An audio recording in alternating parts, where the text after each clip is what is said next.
enregistré, donc on débat. Donc, cette fête de Pourim est pour nous une fête extrêmement, extrêmement importante, pleine d'enseignements, surtout quand on s'intéresse effectivement à la relation entre la diaspora et Israël, puisque c'est le sujet de la Megillah. On ne dirait pas comme ça, mais c'est the sujet. Donc, je vous invite à écouter le cours, si vous voulez bien, il n'y a pas d'obligation. Alors, je voudrais que donc on continue sur notre paracha, la paracha de la semaine qu'on vient de terminer, comme on n'a pas eu de cours dessus, je voudrais quand même dire 2-3 mots, parce il me semble qu'il y a là quelque chose de très, très important. La paracha s'appelle Tetzavé, et pour faire plaisir enfin, pour respecter ce qu'a dit Bruno tout à l'heure quand il voulait rassurer Nicole sur le texte qu'elle n'arrivait pas à suivre. Et voilà, je vous ai donc mis à l'écran et vous devez le voir normalement, le texte de la paracha. Voilà. Alors, ça commence au chapitre 27, au verset 20. Paracha Tetzavé, vous y êtes? Ouais. Super. Ve'ata Tetzavé. Ve'ata et toi, pas pour toi, je ne comprends pas cette traduction, mais on verra. Et Ve'ata Tetzavé et Béné Israël, et toi, tu ordonneras aux enfants d'Israël. Question, qui parle à qui? Ve'ata Tetzavé, et toi, tu ordonneras aux enfants d'Israël. Savez, vous Dieu à reconnaissez le mot? Moïse? Ouais, Dieu à Moïse. Ok, et vous reconnaissez le mot Tzav, Tetzavé, c'est Tzav, Tzav, c'est mitzvah, c'est un commandement. D'accord? Ça, vous reconnaissez à peu près. Ouais. Voilà. Ve'ata Tetzavé et Béné Israël, et toi, tu ordonneras aux enfants d'Israël. Mais vous ne trouvez pas, c'est quand même une formule extrêmement bizarre, dans la mesure où d'habitude, quand Dieu s'adresse, il lui dit, Vaïdaber Hashem el Moshe les morts, et donc Dieu a dit à Moshe en disant, et dit aux enfants d'Israël, Daber el Béné Israël, etc. Ça, on l'a vu plusieurs fois. Et là, on a une formulation qui est tout à fait différente.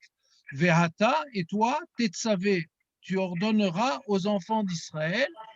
Et la question dont le thème qui est là, c'est tu ordonnes de me prendre une huile pure d'olive concassée pour le luminaire, c'est le candélabre qu'il y avait dans le temple, afin d'alimenter les lampes en permanence.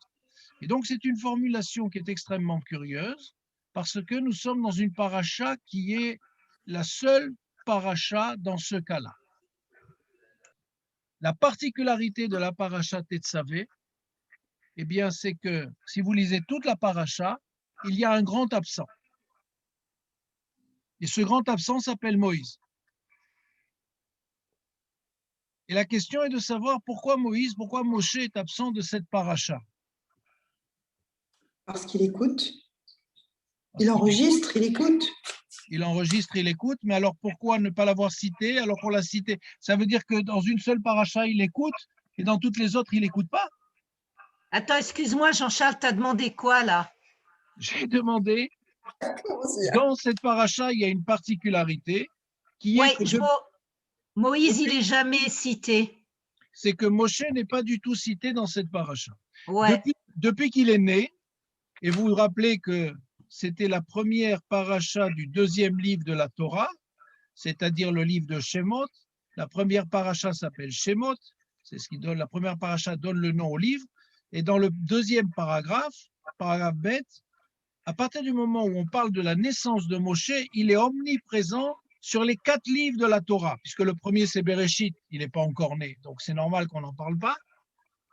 Encore que les sages dans le Talmud trouvent une occurrence pour dire on parle aussi de Moshe dans la première paracha, dans le premier livre Bereshit, mais enfin ça c'est déjà du sport, de la gymnastique pour arriver à trouver, pour dire qu'il est omniprésent. Et là dans cette paracha on n'en parle pas du tout. Et la question qui se pose c'est pourquoi dans cette paracha on ne parle pas de Moshe? Parce qu'on va parler d'Aaron. Parce que oui, c'est pour Aaron, c'est pour l'autel, c'est Aaron pour les Cohen. Oui, mais pourquoi on n'en a pas parlé? Il y a d'autres lois. On a passé toute la paracha précédente, la paracha de Teruma, où on a parlé du temple, où on a parlé des sacrifices à faire, etc. Et on a cité le Moshe et Aaron sans aucun problème. Alors, en quoi cette paracha est différente des autres? Quelqu'un a une idée? Peut-être que Moïse aura un autre statut à partir de cette paracha. Ok. Alors, parce que le temps est limité et que j'aurais pu poser encore d'autres questions pour vous faire arriver à la réponse. Donc, dans une paracha auparavant, les enfants d'Israël vont faire des bêtises et Dieu va vouloir détruire le peuple d'Israël. Et ils discutent à ce moment-là avec Moshe, il y a une dispute entre eux, il y a une discussion forte entre les deux. Et Moshe dit à ce moment-là, puisque c'est comme ça, efface-moi de ton livre. Est-ce que vous imaginez toute la Torah sans le personnage Moshe? Et à ce moment-là, nos sages nous disent, étant donné que quand les sages parlent, eh bien, les mots ont de l'importance. On ne dit pas n'importe quoi quand on est un rabbin. On ne dit pas n'importe quoi quand on est un roi d'Israël. On ne dit pas n'importe quoi quand on est un sage d'Israël. Étant donné qu'il a dit cette parole, il était obligé qu'il y ait une réaction, qu'une partie de ce qu'il a demandé soit réalisée. Et c'est donc dans cette paracha que Moshe va complètement disparaître. Premièrement, la première raison que donnent tous les sages, tous les commentateurs de ce texte, c'est de dire, comme il a dit, efface-moi de ton livre, il va être effacé d'une des parachiotes, d'une des sections de la Torah, qui est la section de Tetzavé. Il est absent de par son nom, mais il n'est pas absent puisque Sveata et toi, Dieu lui parle. Quand on dit à quelqu'un et toi, évidemment, ça veut dire que le personnage est là. Mais en même temps, il y a là quelque chose de très, très important qui est que, en hébreu, on dit Chachamim tizaru bedivrechem. Chachamim, c'est-à-dire les sages, faites attention à ce que vous dites. La parole peut faire de grandes choses, mais la parole peut tuer. Vous savez que la langue est un muscle qui peut faire de grandes choses, mais qui peut aussi tuer. Quand on dit du bien de quelqu'un, on peut le grandir et lui faire du bien. Mais cette même langue peut dire du mal de quelqu'un et le tuer. Et une fois que vous avez dit du mal de quelqu'un, eh bien, vous ne pouvez pas revenir en arrière. C'est toute la problématique du Lachon Hara. C'est toute la problématique de ce langage qui n'est pas positif, qui fait que dans notre tradition, le Lachon Hara, la mauvaise langue, tue 3 personnes. Celui qui le dit, celui dont il est question et celui par lequel ça passe. Parce que vous connaissez l'idée, je vais vous dire un secret qui est répété à des millions de fois et à des milliards de personnes. Vous savez ce que c'est un secret? C'est ce qu'on répète à une seule personne à la fois. D'accord? C'est ça un secret. Mais toujours est-il qu'une fois que j'ai dit que Nicole Khalifa se teint en blonde, allez prouver le contraire. Même si vous ne connaissez pas Nicole et même si je vous montre une photo où elle n'est pas blonde, j'aurais créé ce dégât-là. Alors ça, ce n'est pas très important, évidemment. J'ai pris un exemple pour rigoler. Mais vous imaginez qu'à partir du moment où c'est très, très difficile à contrôler. Donc, on dit attention, les mots sont importants. Attention à l'utilisation des mots parce que les mots ont une répercussion. Et là, la répercussion, c'est quand Moshe dit à Dieu, efface-moi de ton livre, il est effacé d'une paracha. C'est déjà le premier niveau. Son nom ne figurera pas. Deuxième chose, comme vous l'avez dit tout à l'heure, c'est que dans cette paracha, on va se préoccuper du temple, des habits du Kohen, de l'huile qu'il faut pour le luminaire, etc. Et donc, c'est là où on voit l'une des qualités premières de Moshe, qui est ce que l'on appelle en hébreu la hanava, c'est-à-dire que Moshe n'est pas quelqu'un qui se met en avant. Et donc là, il va laisser toute la scène à son frère. Et chose exceptionnelle dans cette paracha, le mot Aaron est inscrit 7 fois. C'est la paracha où on va s'intéresser au temple. Et donc, c'est dans cette paracha qu'il va y avoir effectivement un rôle important joué par le frère de Moshe, même si on va le voir dans la paracha d'après, Aaron dit en parlant de son frère, mon maître, parce qu'il sait, alors que Aaron est le frère aîné de Moshe, si vous vous rappelez bien, Aaron est le frère aîné de Moshe et il va l'appeler son maître. Et donc pour nous, c'est très important, il y a là une valeur très très intéressante. Premièrement, attention à ce que vous dites toujours, parce que ça a des répercussions. Deuxièmement, savoir s'effacer quand d'autres doivent occuper la scène et doivent parler au micro. Savoir rester dans son coin et ne pas usurper la place que l'on n'a pas. Il y a dans cette paracha d'autres éléments, mais je voulais juste donner cet éclairage-là. Retenez-la, Tetzavé, seul paracha où le mot de Moshe n'apparaît pas.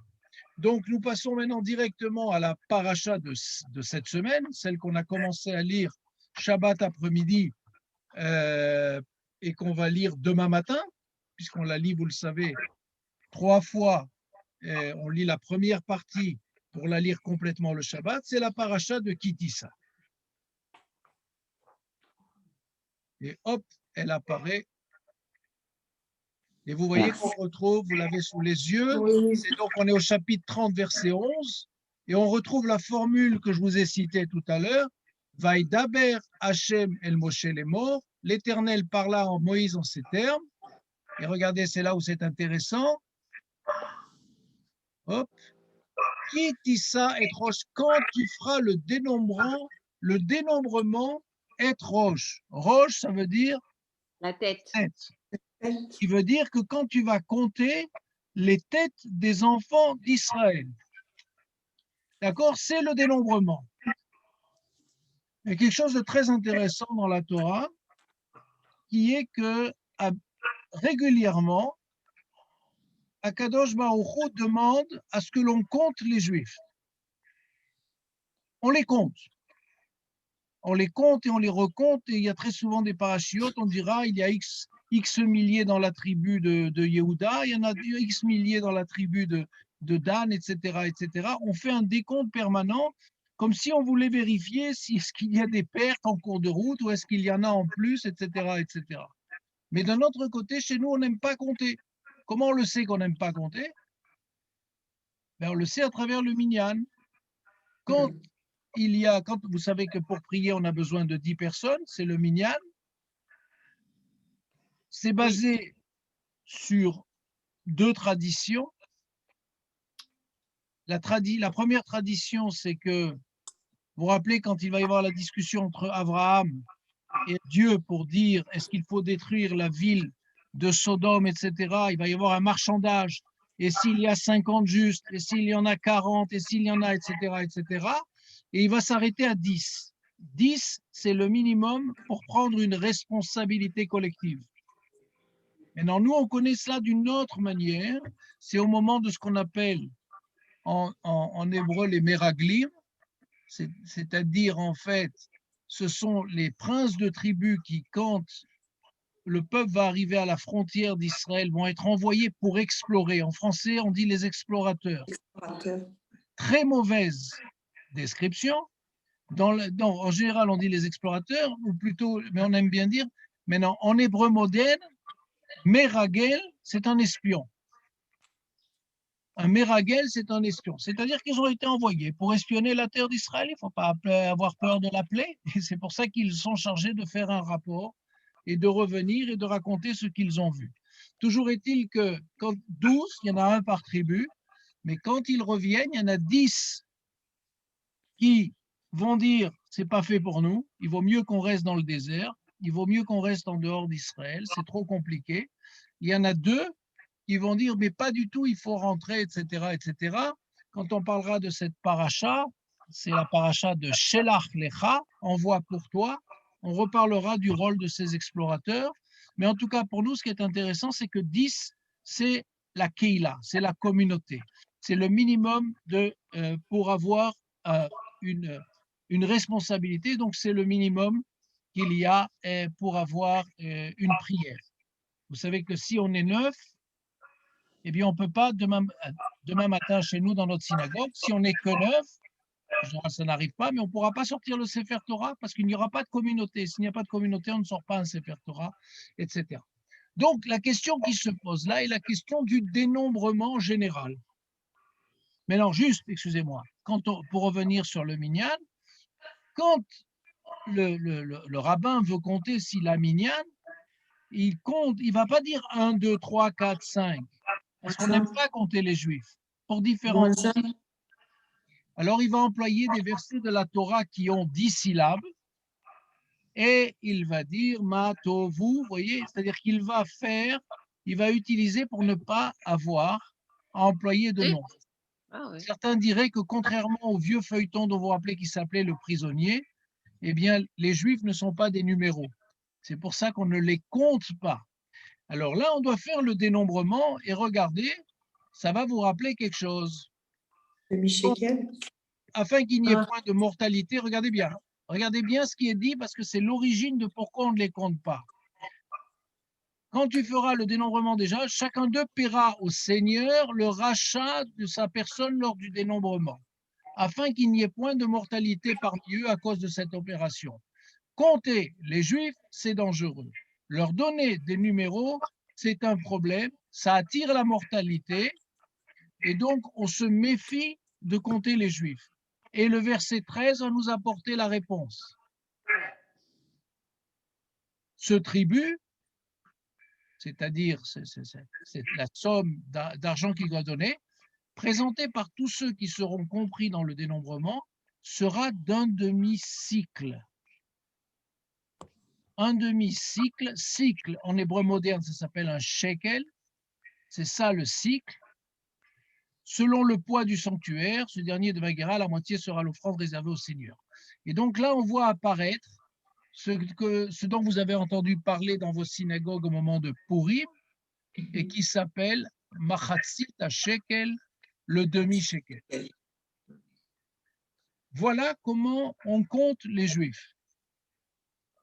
Chaque Juif doit donner pour faire partie du peuple, pour pouvoir ensuite faire tout ce qu'il y a à faire dans le temple, parce que ça coûtait très cher le temple. Il y avait des tas de sacrifices tous les jours, il fallait des tas de bêtes, il fallait des petites bêtes comme des oiseaux, etc. Mais il fallait des choses plus importantes comme des vaches, et donc ça coûtait très très cher.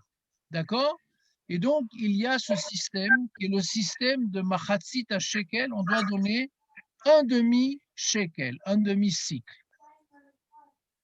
Et ça, c'est pour nous très très important. Cette année, le cycle, le demi-cycle, correspond à 10 grammes d'argent. Cette année, la valeur était à peu près autour de 7 € en France. D'accord? C'est ce qu'il fallait donner par personne. Maintenant, regardez ce que dit le texte. Et vous allez voir qu'il y a une différence avec ce qu'on vous a raconté, je pense, dans vos synagogues pour ceux qui ont donné le demi-shekel.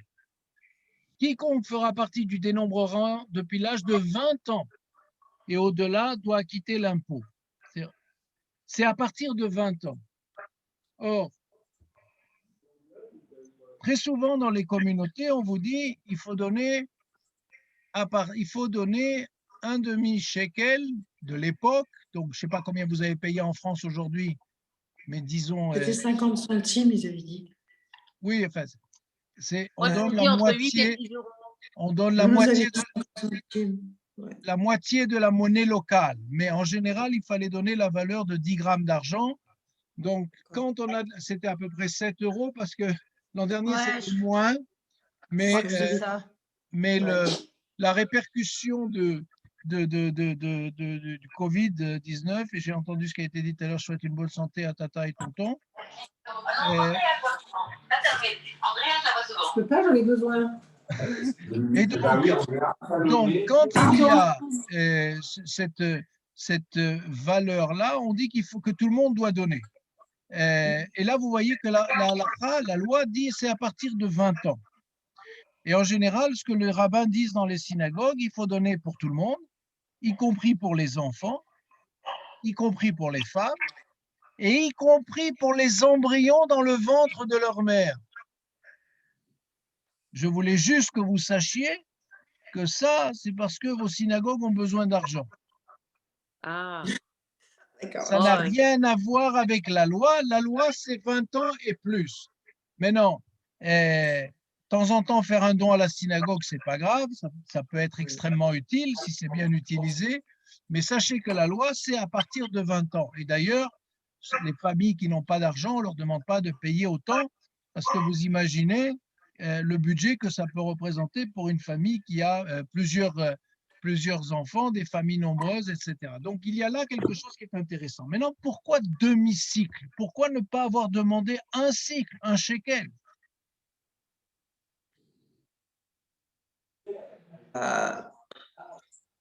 C'est une façon de ne pas vraiment compter le nombre de personnes puisqu'on donne que la moitié d'un shekel. OK. Première Je ne sais hypothèse. pas, ça peut être pour plus tard, pour que si on veut vraiment compter les juifs, on n'aura jamais le nombre exact de juifs puisqu'on n'aura compté que la moitié. Très bien. Oui, parce C'est que une l'autre hypothèse.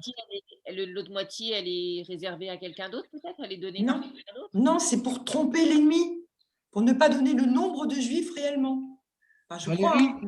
Valérie, tu peux développer Ah. l'idée? Je peux? Tu m'as peux dit quoi? développer ce que tu viens de dire? Écoute, je vois pas tout à fait, je sais pas trop ce que je viens de dire, en fait. Je viens juste de dire que j'ai le sentiment que l'autre moitié, elle a été donnée, enfin, elle est réservée à quelqu'un d'autre. Est-ce que c'est quelqu'un d'autre qui, je sais, Quelqu'un a une autre idée? Dieu qui se charge de donner la seconde moitié? Est-ce que c'est, je sais pas. OK, Je sais pas. Est-ce que nous, OK. il y a forcément quelqu'un d'autre c'est un partage, en fait. C'est un partage. La deuxième partie, peut-être pour la tzedaka, pour les. Peut-être, ouais. Tout est pour la tzedaka. Non, mais La pourquoi il première parle? la première Non, partie, c'est pour le temple. ouais, il parle de compris dans le dénombrement sera d'un demi-cycle selon Ah, le poids du je sais. sanctuaire. Selon le poids du sanctuaire, alors je sais pas. Selon le poids du sanctuaire, c'est ce que je disais. Il fallait donner les valeurs de Non. 10 grammes d'argent. Corinne, Ouais. Le peuple juif n'est entier que quand il se joint aux autres. OK. J'ai rien compris à ce que tu as dit, mais qu'est-ce que ça veut dire? Ça veut dire qu'on donne un demi-shekel, ça sous-entend qu'aucun des membres du peuple juif n'est entier tant qu'il ne se joint pas à la communauté. Yofi, tu veux parler là au niveau individuel. Au niveau individuel, je ne suis pas complet. J'ai besoin de l'autre. Et Ouais. toi, plus moi, ensemble, ça fait un. Ça fait un. C'est-à-dire Donc, que c'est pour ça qu'on donne un demi. moi, tout seul, je suis un demi. Ça veut dire que je suis rien. Parce qu'on ne peut pas être un demi-humain. Et c'est effectivement, c'est pour ça, c'est ce que Valérie disait tout à l'heure. C'est-à-dire que, d'une part, il y a quelque chose qui est très, très important. Premièrement, effectivement, c'est une bonne manière, comme disait Germaine, de tromper celui que l'on appelle le Satan. Le Satan, c'est une créature de Dieu qui est, qu'on va dire vite, l'ange de la mort. Je vous rappelle que c'est l'ange qui est bientôt Pessah. On va dire qu'il y en a il y a un ange qui est au-dessus des maisons et qui passe, Pessah. C'est pour ça que ça s'appelle Pessah. On passe par-dessus, d'accord? Donc cet ange de la mort, on pense qu'on va se jouer de lui en comptant non pas chacun par unité, mais par demi. D'accord? Bon, il y a d'autres explications, mais gardons celle-là pour l'instant. Mais là, il y a quelque chose de très important. Moi, tout seul, je ne suis rien. Pour ça, j'ai besoin je suis la moitié d'un couple. C'est la même chose qu'on retrouve quand on parle du mariage. C'est-à-dire qu'on dit toujours en rigolant, c'est quoi le mariage? Avant, j'étais bien, j'étais tout seul. Depuis que je suis marié, je ne suis plus que la moitié de moi-même. Non, on a en plus dans le judaïsme, c'est encore plus compliqué puisque le mariage, c'est un mariage à trois, Avec Dieu. puisqu'il y a une présence divine. Donc c'est très très compliqué. Voilà, on passe directement de 1 à 3. C'est pas de la mathématique très très claire. Donc, il y a là quelque chose d'important. Je donne un demi-shekel pour bien montrer que je dois m'associer à quelqu'un. On ne peut pas être juif tout seul.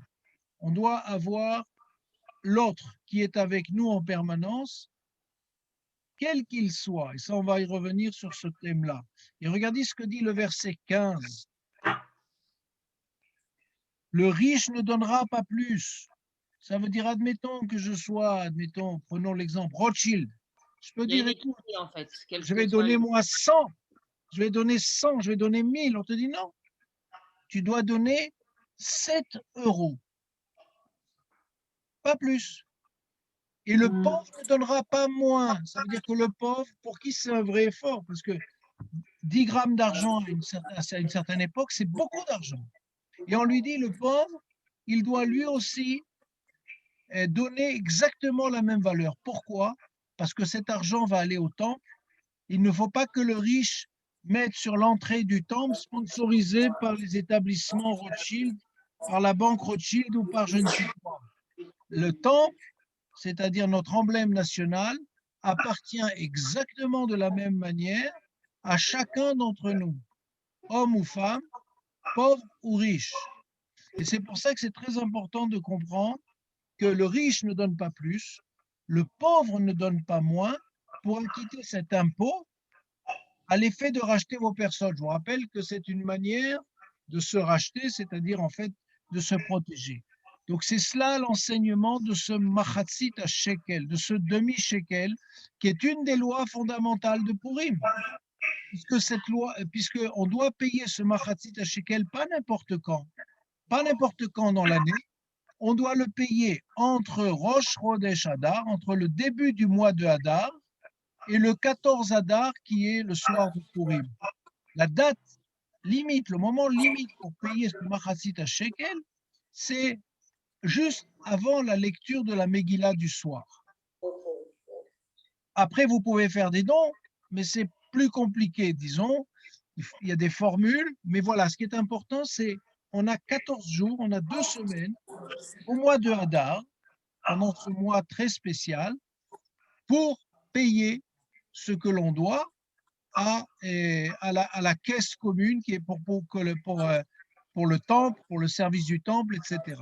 Un demi-shekel. Pas plus chez le pauvre, pas moins chez le riche. Alors vous pourriez dire, mais c'est pas égal. C'est pas égal, puisque les pauvres et les riches, ils ont beaucoup d'argent, ils pourraient donner plus que les pauvres. Non, ça c'est autre chose. C'est quand on va parler de la tzedaka, quand on parle de... On peut pas dire la charité, parce que la tzedaka n'a rien à voir avec la charité. Tzedaka vient de tzedek, qui veut dire justice. Quand on veut rétablir de la justice dans ce monde, alors on fixe un cadre. Et ce cadre, c'est ce que l'on appelle le maaser. Vous entendez le mot esser, c'est-à-dire qu'on doit donner 10% de ses revenus à l'ensemble des fonctions dont on a besoin pour le peuple. D'accord? C'est ça l'impôt chez les Juifs, c'est 10% de ses recettes pour construire des écoles et faire vivre la communauté, payer les fonctionnaires, etc. 10%. Combien on paye d'impôts en France? Vous auriez Ça aimé dépend, ça va payer jusqu'à... que 10%, hein, vous auriez aimé Ah payer ouais. que 10%. Oh, Donc, il y a, Ouais. mais en tout Ouais. cas, voilà ce que l'on estime. En Israël aussi, c'est plus cher, c'est moins qu'en France, mais c'est aussi beaucoup plus cher que les 10%, que ce maaser. Mais c'est ça l'idée. L'idée, c'est que le pauvre et le riche ont exactement le même niveau de participation à ce que j'ai mis derrière moi, c'est-à-dire le service du temple. Voilà, ça c'est une image qui représente le temple avec l'autel extérieur et la grande vasque où il y avait l'eau qui servait pour les sacrifices. Pour faire vivre ce temps, chaque juif participait et il participait au moment de Purim. Les autres mitzvot de Purim, Jean-Charles, oui, tu parles de Jean-Charles, oui, est-ce que donc ça, ce dont tu parles, ça fait partie des 4 mitzvot de Purim? oui, Ça fait partie des 4 mitzvot de Purim, d'accord. oui. Ok. D'ailleurs, c'est facile. Moi, si tu veux, j'ai la communauté de Sèvres. Elle me disait que l'une des 4 mitzvot de Purim, c'est aussi d'aider des personnes nécessiteuses. Ça n'a rien à voir avec ça. Parce qu'elle nous dit, l'une des 4 mitzvot de Purim, c'est d'aider des personnes nécessiteuses. car l'idée, c'est bien évidemment de penser aussi aux autres, évidemment. Le montant à donner et la valeur d'un repas entre 8 et 10 euros. Ça n'a rien à Alors voir. ça, Ça n'a ça, rien à c'est voir. ça, c'est autre chose. C'est autre D'accord. chose. Alors, alors. je l'explique rapidement dans mon intervention sur Purim. Il y a 4 mitzvot, 4 commandements à respecter à Purim qui commencent tous en hébreu par la lettre Mem, M. Il y Mishloach a Manot. d'abord Machatzit shekel. Machatzit shekel. Deuxièmement, il y a Megillah, puisque c'est le jour où on lit la Megillah. Troisièmement, c'est pas désagréable, Mishte, c'est-à-dire le grand banquet que l'on réalise et où il faut boire du vin. Il faut être suffisamment éméché pour à la fin dire soit béni Aman et soit maudit Mordechai. Vous imaginez dans quel état il faut être pour arriver à cet état-là. Tout ça pour nous dire que le bien et le mal sont des valeurs qui se mélangent. Et la quatrième chose dont tu parles, c'est ce que l'on appelle Mishloach Manot. Amène des repas. Ah, d'accord. Mais non. Et, pardon, Mishloach Manot, c'est pas ce que tu viens de dire, excuse-moi. Je voulais d'abord parler de cela. Mishloach Manot, c'est qu'il faut envoyer à une personne deux mets différents. Oui. Aujourd'hui, les maisons en Israël se transforment en usines de fabrication de petits paniers où on met des gâteaux, des bonbons, des machins. C'est très sympa, mais c'est pas ça le truc. Le truc, c'est que tu dois, du repas du michté que tu as préparé, du grand repas que tu as préparé, ou alors tu mets des gâteaux et des bonbons et des boissons. Il faut deux choses différentes, tout simplement pour dire deux bénédictions différentes. Et ça, tu dois le remettre à une personne. Si tu as les moyens, tu peux donner à d'autres. Mais la halakha, c'est, il ne faut pas donner à ta sœur. Il faut donner à quelqu'un, a priori même, que tu ne connais pas. D'accord? Ça, y compris si la personne est riche.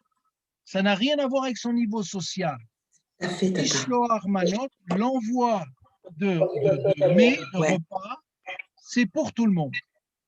Maintenant, ce dont tu parles, c'est ce que l'on appelle Matanot la Evionim. Matana, tu le sais, c'est un cadeau. La Evionim, c'est une autre manière de parler des pauvres. Et là, ça se passe comme ça. On ne peut pas, nous, être en fête et se payer un super banquet, mais imaginez qu'il y a des gens qui n'ont pas de quoi manger. Et c'est là où j'ai un problème avec ce qui se passe dans les communautés. Je vais te raconter ce qui s'est passé à Maale Adumim. À Maale Adumim, nous faisons partie d'une communauté. Et de cette communauté, il y a deux femmes qui s'occupent de toutes les questions sociales. L'une s'appelle Sylvia Zerbi. Parce que tout au long de l'année, la communauté repère des gens qui sont dans le besoin et elle rassemble des fonds. Elle se débrouille. Elle est avec une autre amie qui s'appelle Nathalie Boubli. Et toutes les deux, elles gèrent leur truc. C'est une entreprise absolument incroyable. D'accord? Ça s'appelle le groupe des femmes de Maale Adumim. Bon, enfin. Mais à Purim, elles ont une responsabilité très difficile, surtout cette année où c'est tombé un vendredi.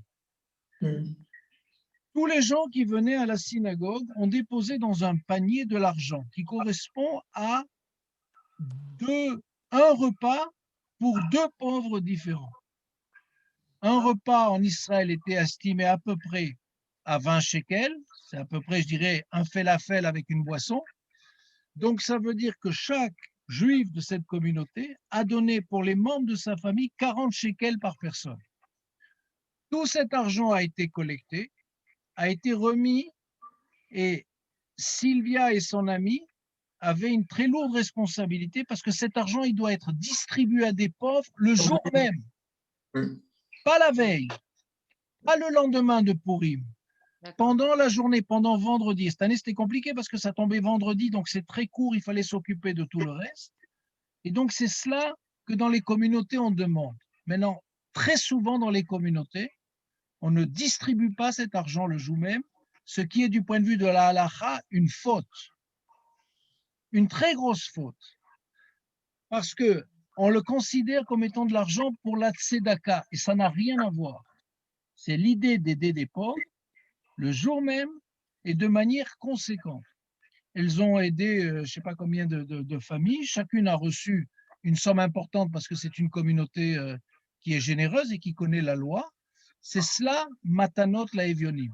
Donc, il y a, si tu veux, Machatzit shekel, ça va servir à l'organisation de la communauté. C'est les 10 grammes d'argent, les 7 euros par personne, etc. Les Mishlo Armanot, ça va être les mets que j'envoie à des gens, y compris ceux qui ont les moyens. Ça n'a rien à voir. C'est pour dire, nous sommes une communauté. Nous vivons ensemble, nous partageons ce que nous avons. Je t'offre des présents, tu m'offres des présents, et c'est comme ça qu'on apprécie, on goûte les gâteaux de tout le monde. Matanot la Evionim, c'est 2 repas offerts à 2 pauvres différents le jour même pour qu'ils puissent faire aussi, eux, le fameux michté. Donc, dans ta communauté, Valérie, la question que tu dois poser à ton rabbin, c'est de dire, est-ce que l'argent que j'ai donné a été distribué le jour même? En totalité, il ne faut pas garder un centime. Ouais. On avait un souci parce que quelqu'un est venu en retard, nous a remis l'argent, et donc j'ai fait de suite le virement sur le compte d'une famille qu'on connaît. De suite, parce qu'on ne peut pas le Non, garder.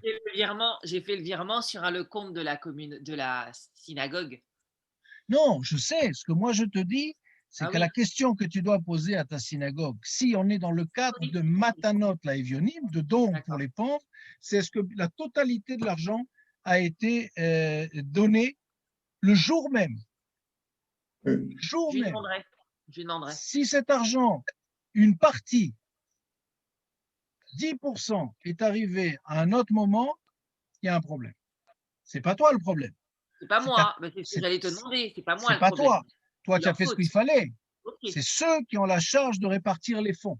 Et c'est pour ça que je t'ai dit que vendredi, c'était très court. Ici, on devait faire Mishlo Armanot, Matanot Levionim, on devait faire le Mishté, le repas, et tout ça en terminant avant 14h40, parce qu'en plus, il faut quand même avoir faim le vendredi soir, parce que c'est Shabbat, et que Shabbat, tu ne peux pas te permettre de ne pas faire la fête. Et en ayant beaucoup bu. Et en ayant bien bu. Je dois te dire que j'étais dans un état vendredi soir. Je suis arrivé à la Tfila. Heureusement que le rabbin a parlé longuement, j'ai pu me reposer.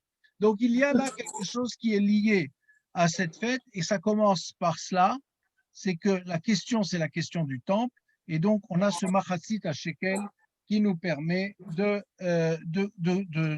subvenir aux besoins du temple, etc. Maintenant, je voudrais vous montrer quelque chose d'intéressant. On est toujours dans cette paracha, mais on va aller au chapitre 30, au verset 34. 30, 34.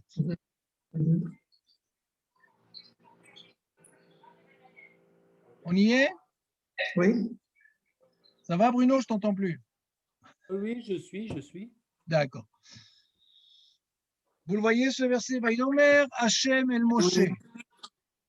Ceux qui vont à la synagogue connaissent ce texte que l'on lit 2 fois par jour, chaque jour de la semaine.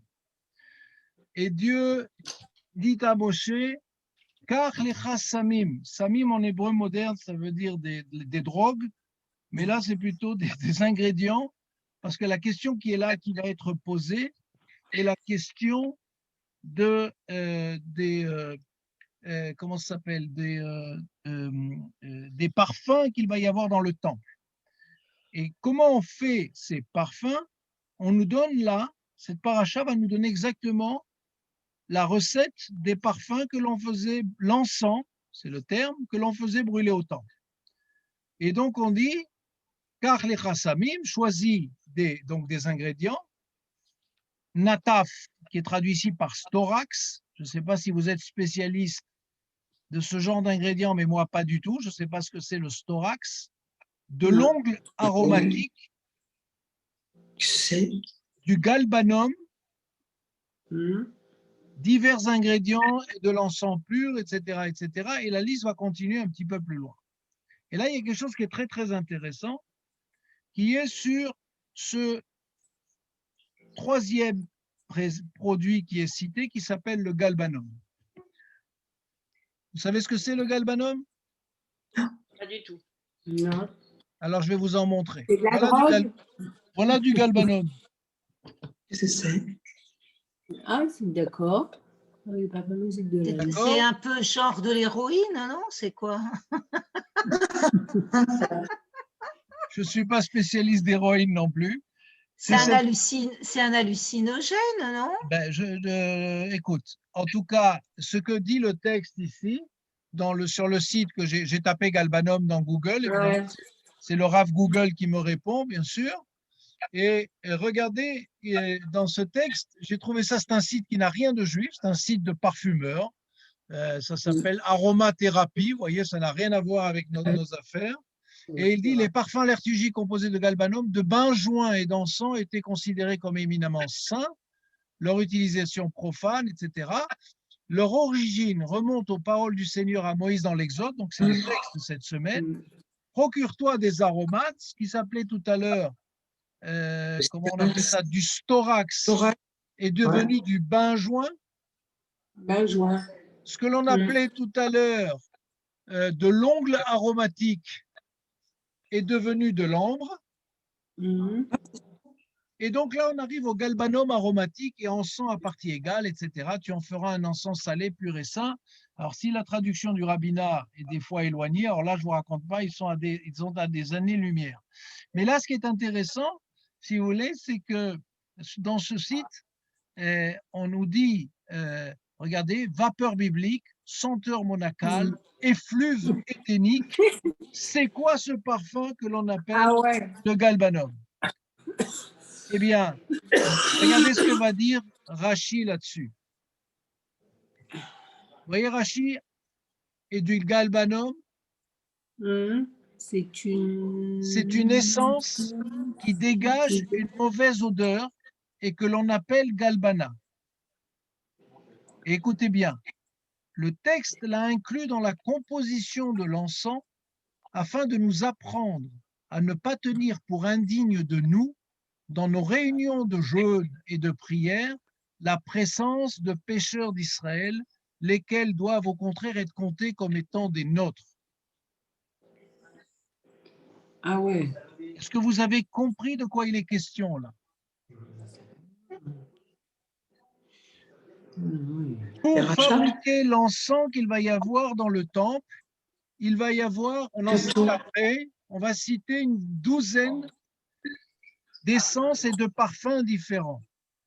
Parmi toutes ces essences et ces parfums et ces plantes, il y en a une qui a priori ne sent pas bon. Rachid dit qu'elle dégage une mauvaise odeur. Et pourtant, on l'inclut dans l'encens. Et la réponse que donne Rachid est extraordinaire. On fait exprès de mettre cette essence qui a une mauvaise odeur pour nous apprendre.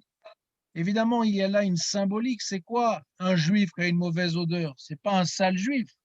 C'est un juif qui ne respecte pas forcément les commandements. Et à ce moment-là, on dit, voyez, même celui qui ne respecte pas ou qui ne fait pas ou qui s'est assimilé, etc., en hébreu, on dit Israël, afalpi sheuchata, Israël ou Israël, dans le sens un juif, afalpi, même s'il a fauté, il reste un juif. Et ça remet en question toutes les théories d'un certain nombre de gens qui sont très, très exclusifs. Si tu ne fais pas comme moi, si tu ne respectes pas les commandements, si, etc., etc.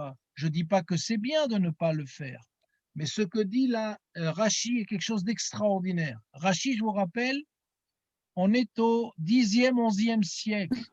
On est en Champagne. On est à Troyes.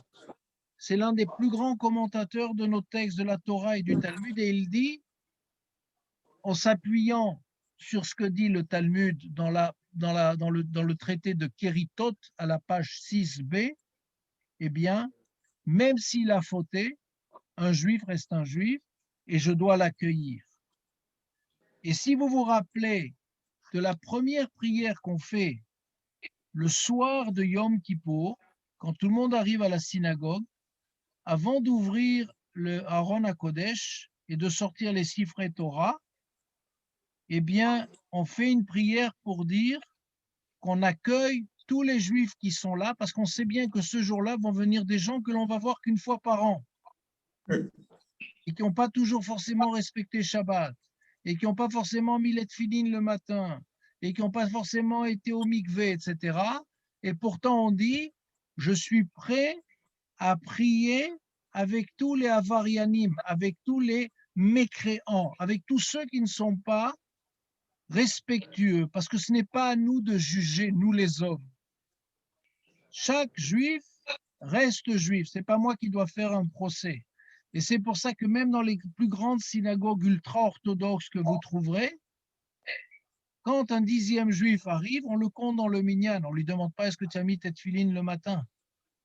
On ne lui demande pas est-ce que tu as respecté les lois de Kashrut et de Shabbat. Israël, afalpi sheuchata, Israël ou. Israël, un juif, même s'il a fauté, il reste un juif. Et ça, c'est quelque chose qui est extraordinaire. C'est extraordinaire d'ouverture, c'est extraordinaire de sens de l'autre. C'est le demi-shekel qu'on avait tout à l'heure. Je ne peux être moi-même que si je laisse une place à l'autre. Et que son demi-shekel à lui vient compléter mon demi-shekel à moi et qu'ensemble, on forme une unité.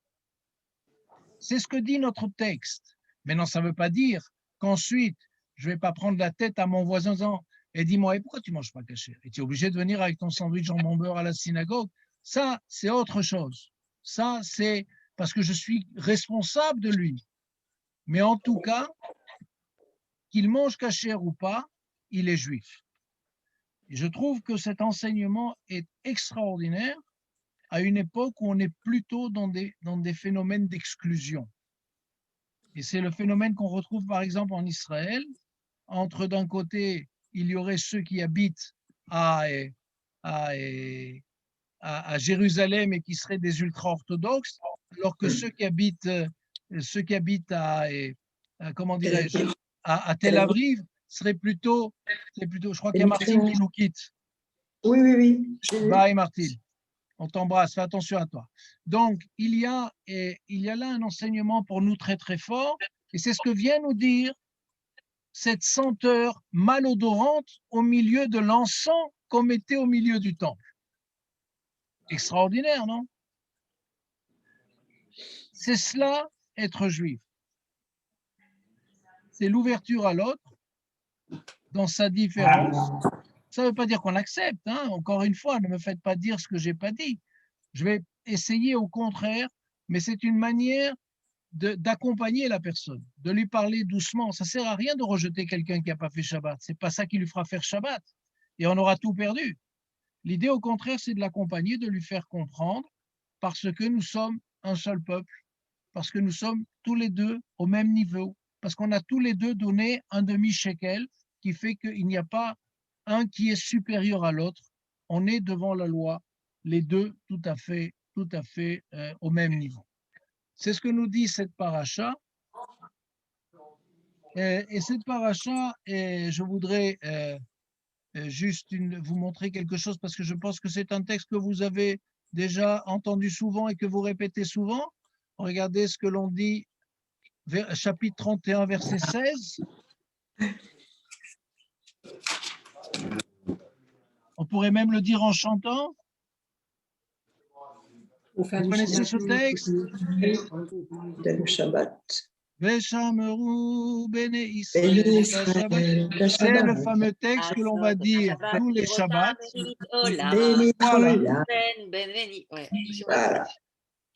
D'accord, c'est là qu'il se trouve, parce que quand on parle du temple, évidemment, et quand on parle des valeurs qui nous maintiennent à part le temple, il y a le Shabbat, car comme on dit chez nous, plus que les Juifs gardent le Shabbat garde les Juifs, et c'est donc dans cette paracha où on va trouver ce Veshameru bene Israël, qui est donc pour nous toute la règle du Shabbat. Il y a d'autres lois. Voilà.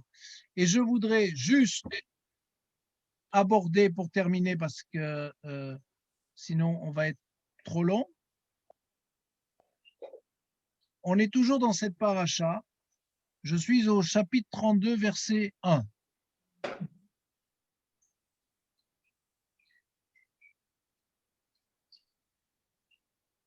Vous voyez, Oui. Mhm. Oui, on le voit.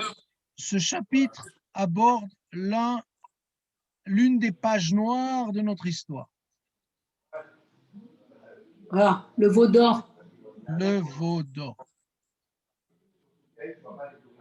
Et il commence comme ça, Vayar Ha'am, et le peuple va voir qui Boshesh Moshe. Le Moshe, Boshesh, ça veut dire qu'il tarde. Il va tarder à descendre, la Redet Minahar, de descendre de la montagne. Et je voudrais peut-être juste terminer, puisque cette semaine, c'est moi qui fais, Germaine, c'est moi qui fais le cours avec les femmes de Maale Adoumim. Donc, Super. je vais développer ce thème-là, mais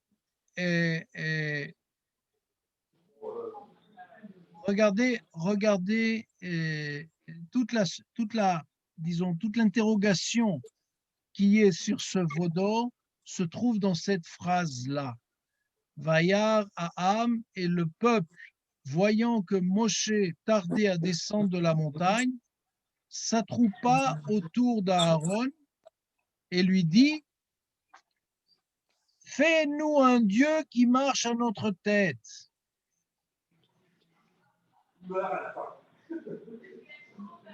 Fais-nous un Dieu qui marche à notre tête.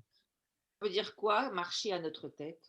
Merci. Devant nous, Précède, qui nous Marche à dirige, notre qui nous tête. dirige. qui nous dirige, qui les précède, Il les Qui nous guide. dirige, qui les précède.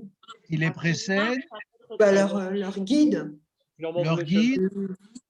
De qui on parle? Bah là, pour eux, là, il parle de Moïse, puisque celui-ci, Moïse, c'est en comparaison un homme, en fait. Bien fait. Mais s'ils disent, tu as raison Bruno, toute la question qui est posée dans cette première phrase de ce chapitre du veau, de ce qu'on appelle le veau d'or, Gela Zahav, c'est de dire, fais-nous un Dieu qui marche à notre tête, puisque Moïse n'est pas là. Ça veut dire que Moïse était quoi pour eux? Un Dieu. Un Dieu. Un Dieu. Et si on prend un homme pour un Dieu, Un Dieu. En si faute, on- c'est l'idolâtrie. si on Ouais, prend c'est un homme pour le Dieu ou pour le Fils de Dieu, on est dans quel domaine? Eh ben, c'est L'idolâtrie. on le On est vénère, dans on est dans l'idolâtrie. C'est On est dans l'idolâtrie. l'idolâtrie. On est dans l'idolâtrie. bien Et sûr. voilà quelle est la grande faute, la Ah. terrible faute qui va être la faute du veau d'or, c'est fais-nous un Dieu qui marche à notre tête.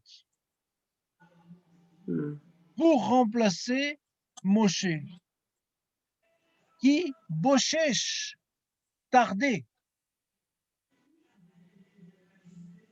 C'est pas qu'ils ils avaient reçu sur leur portable un SMS qui leur disait que Moshe il s'était barré avec sa femme en week-end quelque part. C'est pas parce que ils avaient eu peur, parce qu'aux actualités ce soir-là, au journal de TF1 ou de France 2, on avait annoncé que Moshe avait eu un accident et qu'il était fini. Boshesh, il a tardé. Or, je vous rappelle que nous sommes dans une génération qui a vu des miracles en Égypte comme personne dans aucune génération n'en a jamais vu. Nous sommes dans une génération qui a vécu des choses incroyables.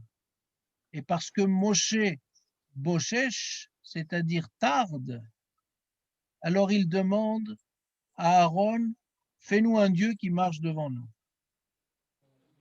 C'est quoi ce peuple? C'est quoi cette ingratitude? C'est quoi cette incompréhension? Elle est là, la faute. La faute, c'est le doute. La faute, c'est le doute qu'il va y avoir à ce moment-là en disant, on est foutu. Notre leader n'est pas là. Notre leader n'est plus là. Nous sommes perdus. Et ils vont aller voir Aaron, parce que si Moshe n'est plus là, le chef devient le grand prêtre, Aaron, le Kohen Gadol, le grand prêtre. Ils vont aller voir le frère de Moshe, Aaron. Et quand on lit le texte, on va s'apercevoir que Aaron va essayer d'utiliser des tas de techniques pour essayer de combler le retard, parce qu'il a confiance, lui. Il sait que Moshe va revenir. Mais voilà ce qui se passe dans cette période-là. C'est-à-dire que, alors que cette génération est sortie d'Égypte, reçoit la manne gratuitement qui lui permet de manger, se balade avec un puits portatif qui leur sort de l'eau bien fraîche dans le désert, la mer s'est ouverte devant eux, il y a eu toutes les plaies d'Égypte, il suffit que, et Valérie, même ceux et les autres qui font de l'hébreu, regardez, prenez le mot bochesh et coupez-le en deux, ça fait quoi? Bo, Beau, sèche, et shesh. Bo, c'est Allez, Allez, aller, venir. Allez. Et shesh, c'est quoi? 6, 6. 6. Et les commentateurs de dire tout ça parce que le peuple pensait il avait 6 heures de retard. Pour 6 heures de retard, il demande un autre Dieu. C'est quoi ce peuple? Ce peuple-là, c'est nous, puisque je vous rappelle que nous étions tous au Sinaï. À quoi on ressemble? impatient. Impatient, impétueux, fougueux. On n'a pas été capable d'attendre 6 heures. Il est monté 40 jours et 40 nuits sur la montagne. D'après leurs calculs, il a 6 heures de retard, c'est foutu. Ceci dit, on peut comprendre.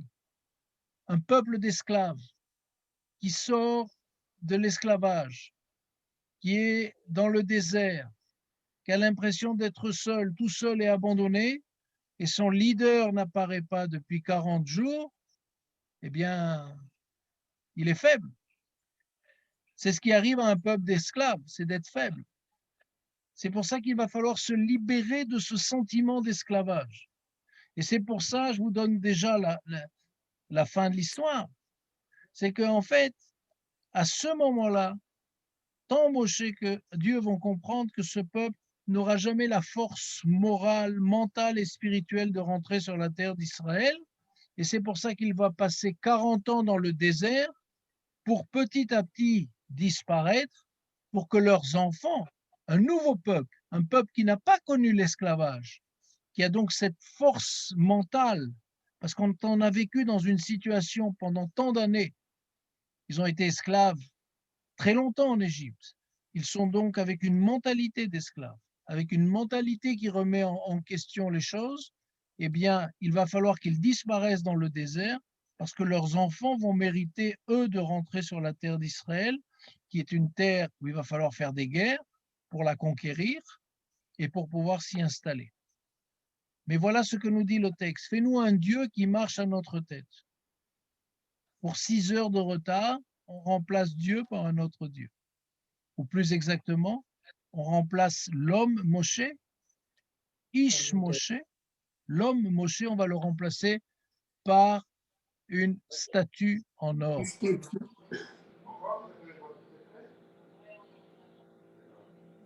Donc vous comprenez que toute la difficulté qui est la nôtre dans ce passage-là, et qui a des répercussions sur l'ensemble de notre attitude. Je vous ai assommé ou quoi? Non, non. Non, on écoute. on écoute. On apprend plein de trucs. On est studieux. Oui, Non, je vois, on c'est écoute. bien. Parce que, Alors, Nicole, voilà. qu'est-ce que tu penses de ce peuple? Qui? On est toujours aussi impatient, hein, tu sais, on n'a pas changé. Hein. T'inquiète pas, je vis au milieu d'Israéliens qui sont tous encore plus impatients les uns que les autres. Alors ça va. Voilà, c'est ça le défi qui est le nôtre. C'est-à-dire qu'on doit de temps en temps faire preuve de patience pour avoir la foi. Et avec la foi vient aussi la émouna, c'est-à-dire avec la foi vient aussi la confiance. La émouna, en hébreu, c'est la foi. Emoun, c'est la confiance. C'est le même mot. Il faut avoir confiance.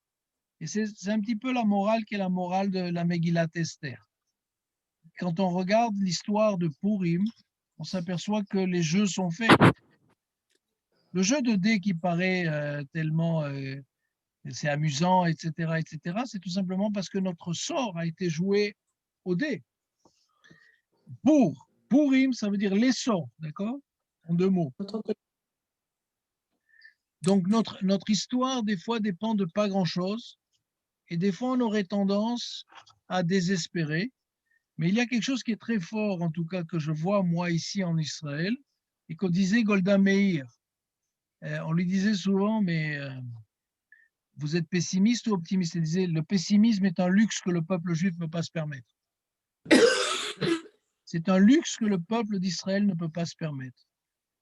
Parce qu'on a eu tellement de problèmes dans notre histoire que si on devenait pessimiste, alors, eh ben non, on relève la tête et Dieu sait si on a la nuque roide, dure, c'est dans cette paracha, dans quelques mots, dans quelques phrases que l'on va dire, c'est un peuple à la nuque roide, dure, raide. On dit roide en bon français, vous pouvez regarder, mais raide c'est bien aussi. Toujours est-il qu'il y a là quelque chose qui est pour nous très important. Même si on prend des coups, on les prend et on relève la tête et on redémarre. Et ça, c'est quelque chose que nous avons appris de ce passage par le désert et par l'Égypte. Shavuot. Shavuot Tov. Il y a des questions. Shavuot. Il y a des questions. Donc Valérie va téléphoner à sa communauté dès ce soir en disant est-ce que vous avez bien tout distribué vendredi? Parce que moi, j'ai tout donné vendredi. Hein. Donc, j'espère. À Bon, quelle mais heure? alors, Jean-Charles, tu J'ai n'as pas donné dit vendredi pourquoi, matin et je suis allée Attends. écouter la Megillah vendredi midi. Bien fait. Voilà. pourquoi tu n'as pas dit, Jean-Charles, pourquoi Purim, c'était la fête la plus importante? Ah, mais parce que je ne voulais pas refaire le cours que j'ai fait l'autre jour. Bon, alors je vais lire ton. Non, ce que je te essayer de me- propose, c'est comme ça. Écoute le cours. Je vais aller dessus. Et si tu as le lien, et si tu ne comprends pas, alors on en repart. D'accord, ok. Je vais me mettre. Je vais prendre